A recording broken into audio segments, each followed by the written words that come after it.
Alright, my last video got cut off there. I'm going to go through this one part again because I think I kind of rushed through it last time. So we have three different sized triangles here. Our first triangle, which I'll do in maroon here, is this smaller triangle. And all three of these triangles, in each one of these three triangles, there is one side that has a length of 1. It just depends on whether that side is a hypotenuse or one of the legs. Okay, so in this triangle, it is the hypotenuse, right? Because that's a radii of the circle. So this distance here is 1. Here's my theta. So in this particular triangle, the hypotenuse, right? The hypotenuse. So if I label that over here, this small triangle, it's the hypotenuse that has a length of 1. Okay, I'll do the medium-sized triangle in blue, so that would be this triangle here. So it still uses that same angle theta. In this case, though, it is the adjacent side, which adjacent to theta, right? It's the adjacent side that's equal to 1. So I will say in the medium-sized triangle, the adjacent side is equal to 1. And in this third triangle, this is my largest triangle. Oops, here's my triangle there, right?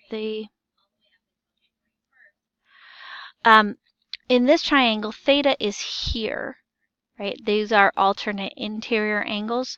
This this line segment CS and this line segment OR are parallel to each other, so those are alternate interior angles. So theta is out here. In this particular triangle, the side opposite theta is 1 because that is one of the radii of the circle. So in the large triangle, it's the opposite side that is equal to 1.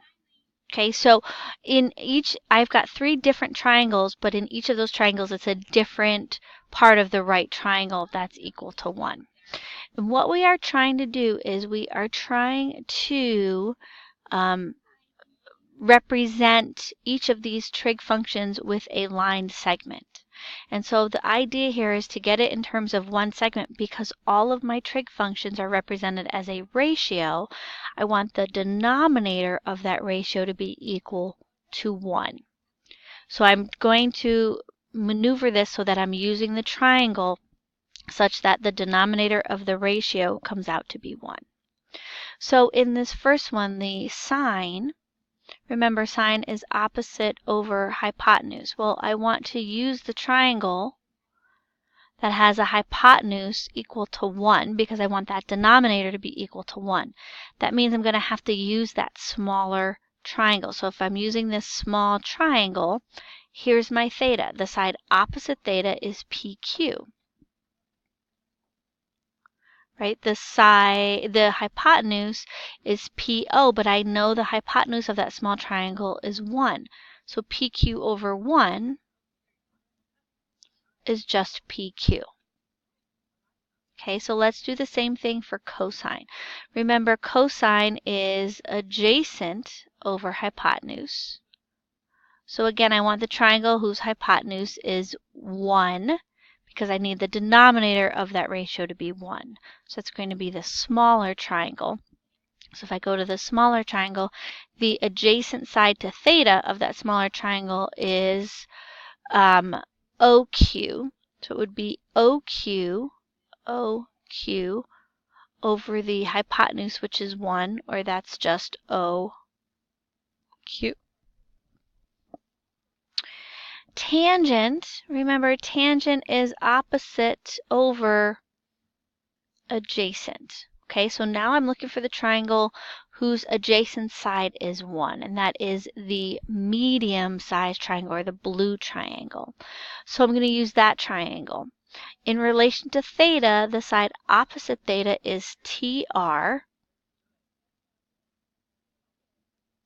and my adjacent side is OR, which is 1, and so that trig function is represented by the line segment TR. I'm going to write the other ones up here just so I have a little bit more room. So if I do cosecant of theta, remember cosecant flips sine. So cosecant is going to be hypotenuse over opposite. So now I'm looking for the triangle whose opposite side is 1. That's going to be my larger triangle. So if I'm looking at my large orange triangle, the hypotenuse is OS. The side opposite is CO, which is 1. And so that makes the line segment OS. Okay, secant of theta. Remember, secant flips cosine, so that's going to be hypotenuse over adjacent. Okay, the triangle whose adjacent side is 1 is that medium-sized triangle, that blue triangle. So the hypotenuse of that blue triangle is OT. The adjacent side is 1, so that line segment, the secant can be represented by the line segment OT. Finally, cotangent of theta.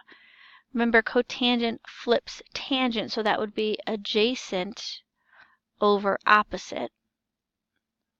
The triangle whose opposite side is 1 is that larger triangle, so here's theta. The side adjacent to theta is CS over opposite, which is 1, or just CS. Okay, so that's how you're going to approach those types of problems. Again, just look for which sides are 1 if it helps to just make this little kind of helpful little cheat over here on the side before you do these out. It's always beneficial to do that. Okay, thanks everyone. Take care.